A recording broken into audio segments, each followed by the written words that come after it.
you, Mr Deputy Speaker. I rise in endorsement of this bill, and in so doing would like to note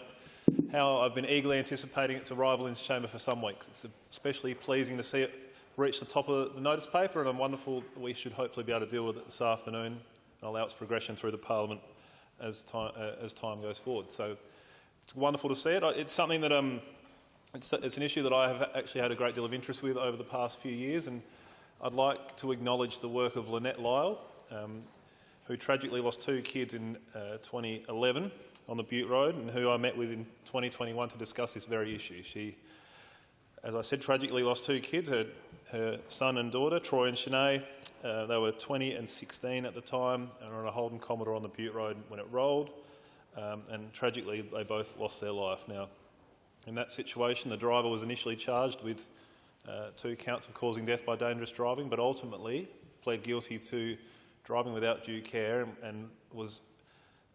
sentenced to 7 months, with suspended 7 months and a $500 fine. Now, it's a very, very small price to pay for the loss of 2 lives, Mr Deputy Speaker, and I know that family felt especially aggrieved that the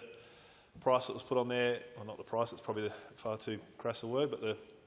value of their children's life was not recognised throughout that process, and we did a significant amount of work trying to come up with a solution that would provide for better justice for victims of that sort of accident. Now, ultimately, the solution we settled on is extremely similar to the one that we debate today,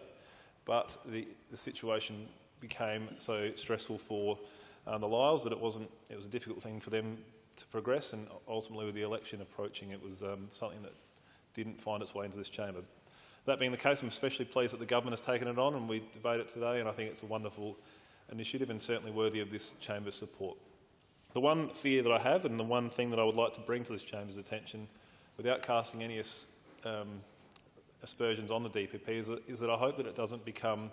something that the DPP charge in lieu of seeking out the higher penalty.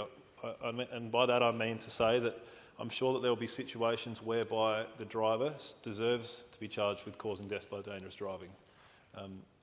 There are situations, and I suspect the Naismith case that we're talking about today might well be one of those where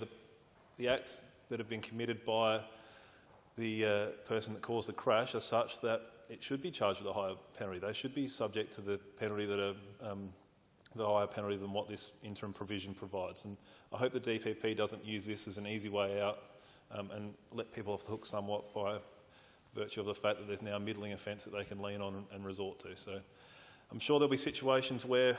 the acts are so egregious that they should be charged at a higher offence, and I hope the DPP has the courage and the wherewithal to seek out those higher penalties for those people that commit those acts, and that we see some serious justice served for those people that commit crimes that deserve it.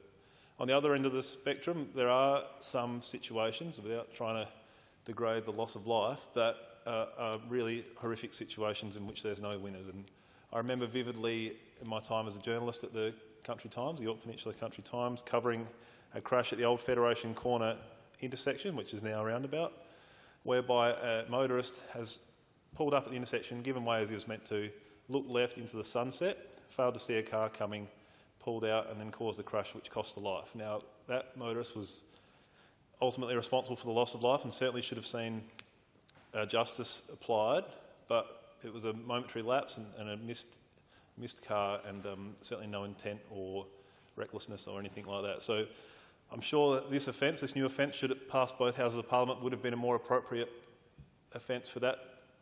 person. But nevertheless, I'm sure there are some that deserve the higher offence and should be charged accordingly. So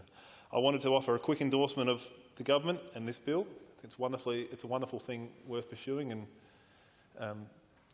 it's important justice is seen to be imposed, and I think in a lot of cases with these accidents that cost life, it's severely lacking, and the perception in the community is that